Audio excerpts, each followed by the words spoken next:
जय रघुनाथ परम हितकारी, जन मरण दुख संकट टारी। जय जयनाथ परम पुरुषोत्तम, नाम जपू प्रभु तेरा हरदम।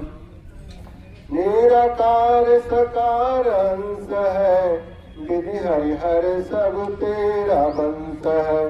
बिंदु राम जपि नाम तुम्हारो, जीव संपट की पसारो। तुमको छाड़ू भजू मैं काहू, सूर्य चंद्र घर से राहु। निरालंब हो सबसे न्यारा, जीव ईश अवलंब तिहारा। बोल जी सतगुरु महाराज की जय जय जय।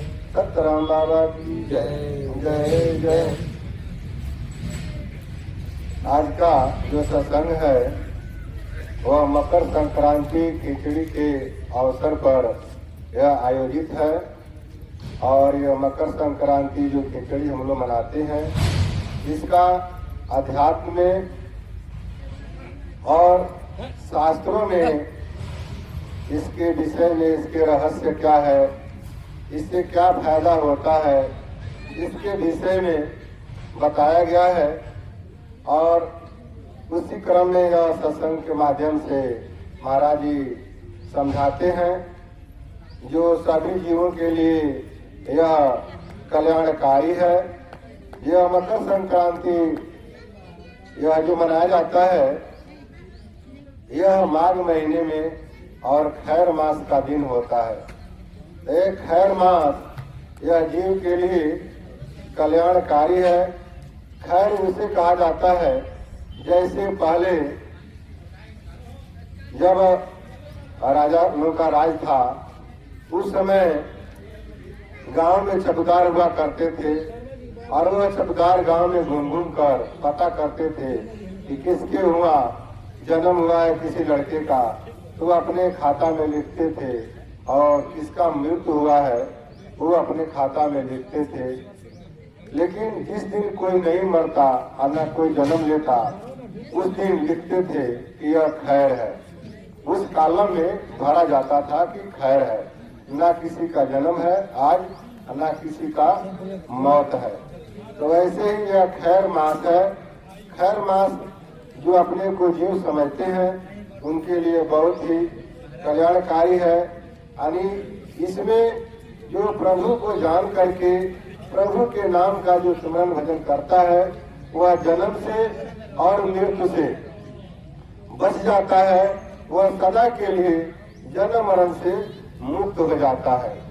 तो इसके विषय में महाराज जी बताते हैं कि जो मकर है, मकर शब्द में जो म है, म हलन से जीव होता है और आ से सूरत होता है। तो यह जीव जो है सूरत युक्त है। और सूरत जब इस जीव को मिला तो यह जीव इस संसार में कुछ करने वाला, समझने वाला, बुझने वाला, विचार करने वाला, कुछ निर्णय करने वाला, अनुभव करने वाला यह जीव हुआ। अगर यह सूरत जीव के पास नहीं था तो यह जीव सुसुप्ति अवस्था में निर्गुण लोक में पड़ा हुआ था। जैसे कोई बेहोश हो जाता है, कोमा में चला जाता है, सुसुप्ति अवस्था में चला जाता है, वैसे ही यह जीव की अवस्था था। लेकिन जब इसको सूरत मिला तो यह जानने सुनने वाला हुआ। तो जब यह जानने सुनने वाला हुआ तो यह संसार में सूरत ख्याल करके, संसार की चाहना करके यह जीव जो है संसार में बधा गया और परितंत्र हो गया। यह मन और माया का गुलाम हो गया। यह परतंत्र है, यह गुलाम है, लेकिन जीव को मालूम नहीं। तो जो संत लोग ईश्वर की कृपा से संत लोग जानते हैं यह जीव गुलाम है, इसको आजाद करने के लिए, स्वराज प्राप्त करने के लिए संत लोग जो है वह क्रांति करते हैं, आंदोलन करते हैं। तो उसी को संक्रांति कहा गया, यानी सामूहिक आंदोलन। तो सामूहिक आंदोलन संक्रांति यह जीव को स्वतंत्र होने के लिए, स्वराज प्राप्त करने के लिए, इसको स्वरूप ज्ञान प्राप्त करने के लिए संत लोग यह मन माया से मुक्ति के लिए मकर संक्रांति के दिन सत्याग्रह करते हैं। यानी सब लोग उस दिन से यह शपथ लेते हैं कि हम लोग सब लोग आंदोलन करेंगे मन माया के खिलाफ, और इस पर जो है इसको गुलामी जो है इसको तोड़ करके हम लोग स्वरूप का ज्ञान प्राप्त करेंगे। तो इसके लिए यह सामूहिक आंदोलन करके मन माया से जीव मुक्त होना चाहता है। तो ब्रह्मा जी ने क्या किया, वेद और पुराणों में परपंच करके विधि परपंच गुण अवगुण साना कहे वेद इतिहास पुराना। तो ब्रह्मा जी ने परपंच करके शास्त्रों में जो लिखा उसी के आधार पर सब लोग संसार में जितने लोग हैं सब लोग खिचड़ी या मकर संक्रांति मनाते हैं। और हम लोग भी इतना दिन जब तक सत्संग में नहीं आ रहे थे, स्वरूप का ज्ञान हम लोगों को नहीं था, तब तक हम लोग शरीर भाव से अपने को देह समझ करके और संसारिक जैसे लोग खिचड़ी खाते हैं, चावल दाल सब्जी और गंगा में स्नान करते हैं, वैसे हम लोग भी करते थे।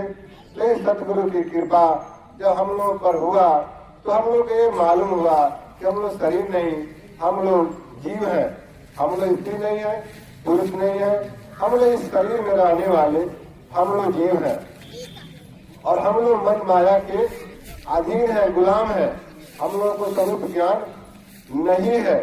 यह सतगुरु से हम लोगों को मालूम हुआ और हम लोगों को मालिक यह मन बना हुआ है और जो मन में आता है मनमानी लोग करता है, विचार नहीं करता कि हम लोग कौन है, कहाँ से आए, क्यों आए और कहाँ जाना है। तो इसके ऊपर कोई विचार नहीं करता। इस सतगुरु की कृपा हुआ कि हम लोग सत्संग में आए और इस बात को हम लोगों को ज्ञान हुआ कि हम लोग मन माया के गुलाम है, हम लोगों को स्वतंत्रता चाहिए, आजादी चाहिए, स्वरूप ज्ञान हम लोगों को प्राप्त करना है। तो जैसे संसार के लोग खिचड़ी खाते हैं और गंगा स्नान करते हैं, तो इसके पीछे शास्त्रों में कहा गया है कि जो अयोध्या के राजा लोग थे उसमें एक सगर राजा थे और वह जो है अश्वमेध यज्ञ किए, 100वां अश्वमेध यज्ञ किए। तो विधान है शास्त्रों में कि जो 100वां अश्वमेध यज्ञ कर लेगा उसको इंद्र का पद प्राप्त हो जाएगा। तो 100वां यज्ञ जो कर रहे थे तो वह सोचे कि जब पूरा हो जाएगा तो हमको इंद्र का पद मिल जाएगा, और इंद्र भगवान सोचे कि इनका यज्ञ पूरा हो जाएगा तो हमारा पद ले लेंगे तो हमें यहाँ से हटा दिया जाएंगे।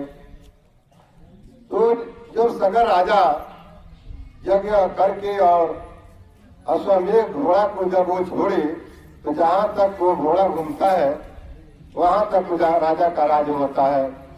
तो वह घोड़ा वह पूरब उत्तर और पश्चिम से घूमते घूमते दक्षिण राज्य में चला गया, कोई उसको पकड़ने वाला नहीं था। तो इंद्र भगवान ने सोचा कि इनका यज्ञ कैसे भंग हो जाए।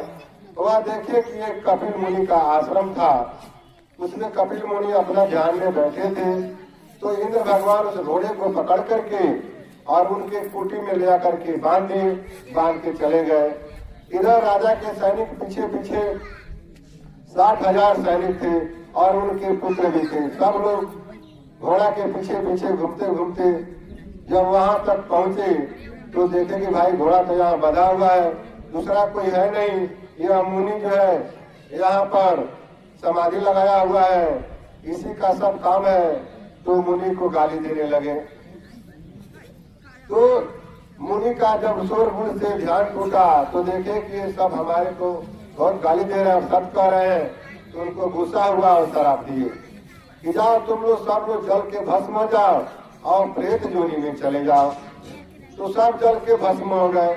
यह खबर जब राजा सगर को पहुंचा तो राजा सगर वहां पर जाकर के उस मुनि से अनय विनय किए, अनुरोध किए कि आप कृपा करके इन लोगों के उद्धार के लिए कुछ उपाय बताइए। आपका श्राप तो वापस नहीं होगा। तो राजा बोले कि विष्णु भगवान के चरण में गंगा जी हैं, उनको लेकर के आओ, और वो गंगा जी जब आएंगी उनमें इन लोगों का राख जब पड़ेगा तो यह प्रेत जोनी से इन लोगों की मुक्ति हो जाएगी। तो राजा सगर तो बहुत तपस्या किए, लेकिन विष्णु भगवान खुश नहीं हुए। उन्हीं के खानदान में एक भागीरथी हुए जो तपस्या किए और विष्णु भगवान को खुश किए। विष्णु भगवान ने वहां से गंगा जी को छोड़े और वो गंगा जी को या मृत्यु लोक में धरातल पर शंकर जी रोके और वहां से गंगा जी वह हिमालय होते हुए और वहां जब मुनि जी के आश्रम में पहुंची तो वहां पर उनका जो राख था वहां पर जब जल गया तो वह प्रेत जोनी से सबका उद्धार हो गया। उस समय ब्रह्मा जी ने आकाशवाणी किया कि जो आज के दिन खिचड़ी खाएगा और यह गंगा सागर में स्नान करेगा उसको स्वर्ग मिलेगा, स्वर्ग की मुक्ति मिलेगी। तो यही शास्त्रों में लिखा है और इसी को लेकर के सब लोग इसी मकर संक्रांति के दिन गंगा स्नान करते हैं, सागर में जाकर स्नान करते हैं और खिचड़ी खाते हैं इस उद्देश्य से कि हम लोगों को मुक्ति मिल जाएगा, हमें स्वर्ग मिल जाएगा। लेकिन स्वर्ग जो है वह मुक्ति स्थान नहीं है।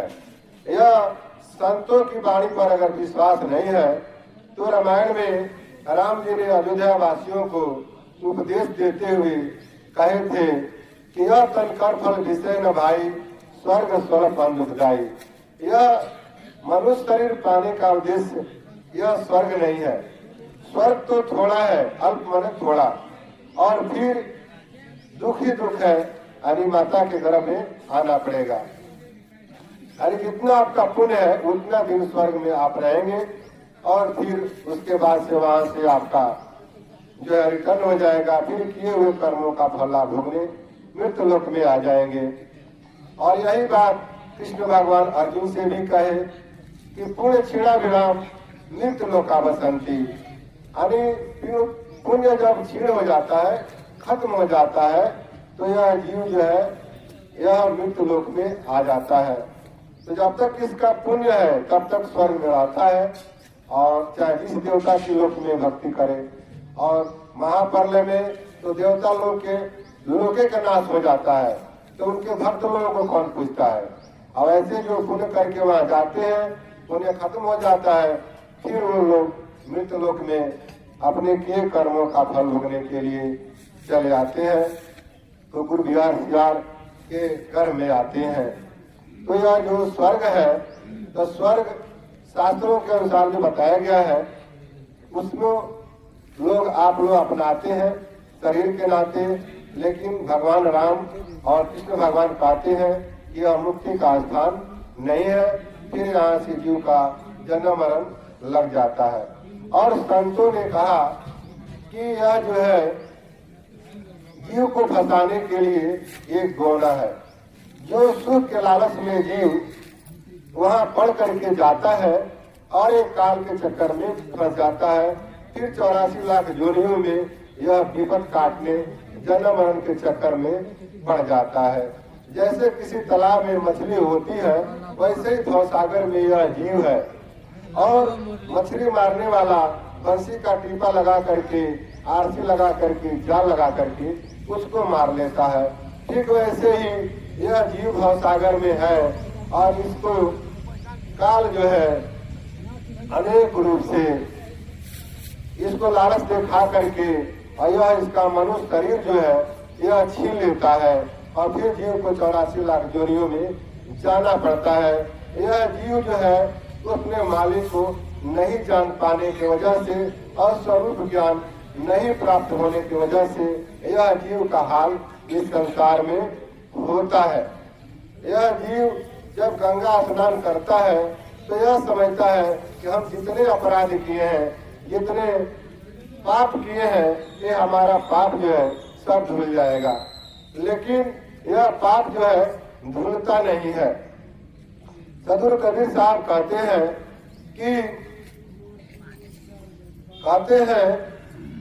कि मीन सदा जल में रहे, धोए भास न जाए।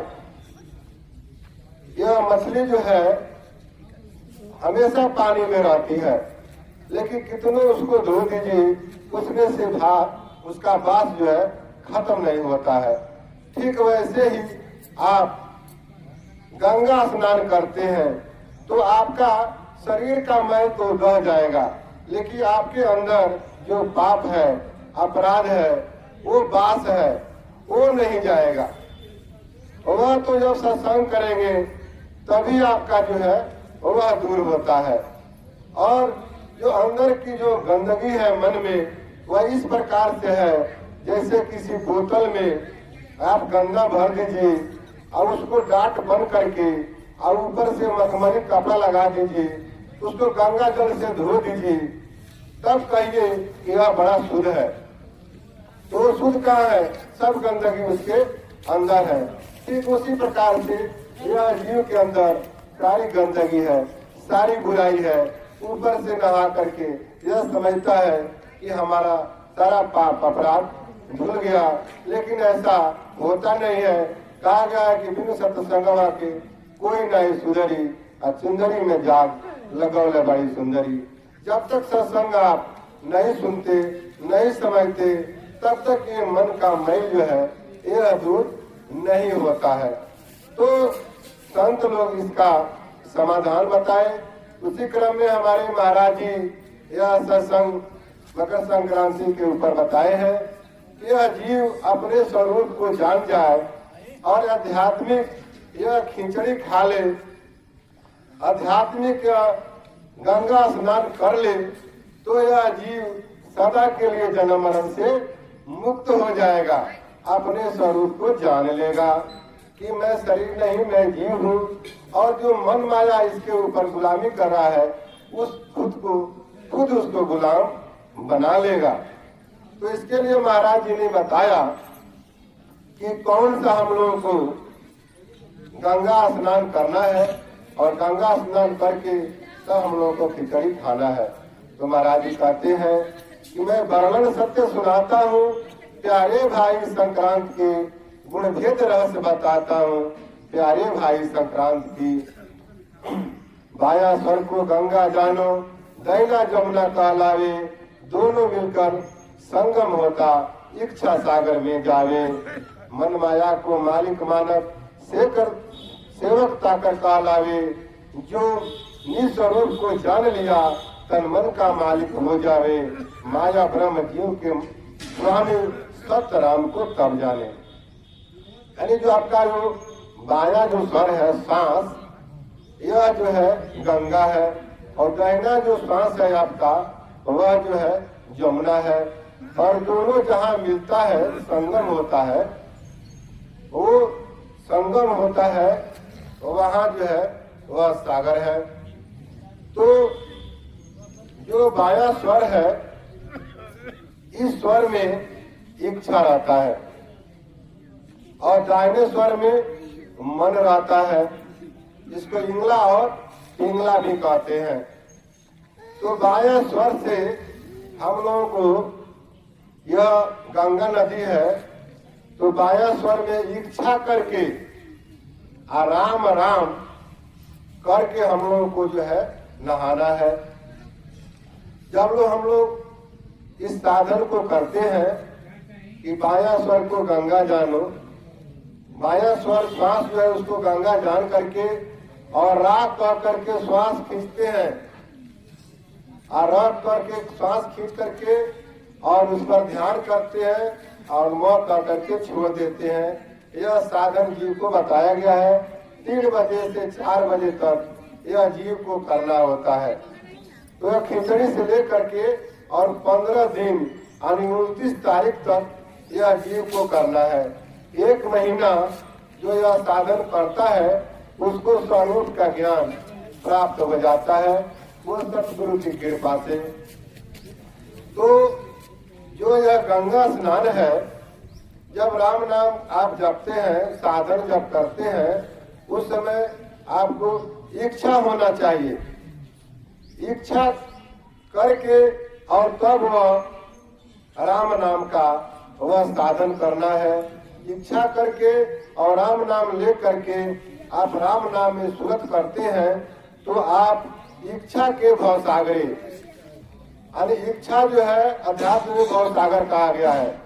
तो भवसागर में या राम नाम में सुरत करके और जब आप नहाते हैं तो आप उस इच्छा सागर में नहाते हैं और आपका सुरत राम नाम में रहता है तो आपको अमरत्व का फल प्राप्त होता है। जीव का सुरत राम नाम में लगता है और जीव सदा के लिए जन्म मरण से मुक्त हो जाता है। तो यह काम जो है आपको सच्चे मन से किया जाता है। आप सच्चे मन से करते हैं तो इस फल को आप प्राप्त करते हैं। जैसे मान लीजिए आप लोग गंगा में स्नान करने के लिए चले गए, गंगा में स्नान करते हैं लेकिन आपका ख्याल, आपकी चिंता, आपकी चाहना आपके सामान पर है। हमने सामान रखा है, कोई उठा तो नहीं ले गया, हमारा कीमती जूता चप्पल है कोई चुरा तो नहीं लिया, हमारा घर पर यह काम भी ला रहा है, हुआ कि नहीं, और डुबकी लगा रहे हैं तो आपको गंगा स्नान का फल नहीं मिलता है। महाराज जी कहते हैं कि जाकी सूरत लगी है जहाँ कह कबीर सो पहुँचे तहाँ। यानी जिसका सूरत ख्याल जहाँ है, जहाँ चिंतन है, जीव वही रहता है और फल भी वही प्राप्त होता है। तो आप गंगा में स्नान करते हुए भी गंगा का फल आपको नहीं मिलता है। एक बार रघुदास जी बैठे थे और एक पंडित जी आए और पंडित जी कहे कि हे रघुदास, चलो हम लोग पूर्णिमा का गंगा स्नान कर आवे। तो रघुदास जी कहे कि मन चंगा तो कटौती में गंगा, मन चंगा है तो हमारी इसी कटौती में गंगा है। तो पंडित जी कहे कि इस कटौती में तो जूता चप्पल धोते हो और कहते उसमें गंगा है। तो कहे कि हमारा अगर सूरत ख्याल इसी जल में है तो गंगा इसी में हमको दर्शन देती है। और वो कहानी आप लोग जानते भी होंगे कि गंगा जी प्रकट भी हुई। तो कहने का मतलब है कि यह कहानी इसलिए सुनाया जाता है कि आप लोग जब राम नाम का जब सूरत ख्याल करते हैं, राम नाम जपते हैं, उस समय आपका इच्छा, आपका सूरत राम नाम में होना चाहिए। अगर राम नाम में आपका सूरत ख्याल नहीं है, राम नाम का चिंतन नहीं है, तो राम नाम जपते हुए भी आप लोग उसका फल नहीं प्राप्त कर सकते। तो रविदास जी के ऐसा आप लोग जहाँ सूरत ख्याल करेंगे वहीं पर आपको फल मिलेगा। तो राम नाम जपिए और इच्छा कीजिए। तो इच्छा के भवसागरे वो हित राम आधार, कर कबीर गुरु शरण गहूँ गो बसल विस्तार। तो यह साधन जब आप लोग करते हैं तो जो भवसागर इतना 7 समुद्र टपू पार, यह समुद्र, यह जो भवसागर है, यह जानते हैं इस भक्ति के प्रताप से गाय का जो खूर है, गाय का जो बछड़ा होता है और बछड़े का जो खूर होता है उतना बड़ा हो जाएगा और आप सुलभ से उस भवसागर को पार कर सकते हैं। ऐसा सतगुरु महाराज बताते हैं और सतगुरु कबीर साहब की वाणी है। तो सच्चा मन से जब भक्ति आप करते हैं तभी इसका फल जो है आपको मिलता है। सच्चा भक्ति जब करेंगे और साधन जब 15 दिन जब यह करेंगे तो आपको स्वरूप का ज्ञान हो जाएगा। तो कहते हैं कि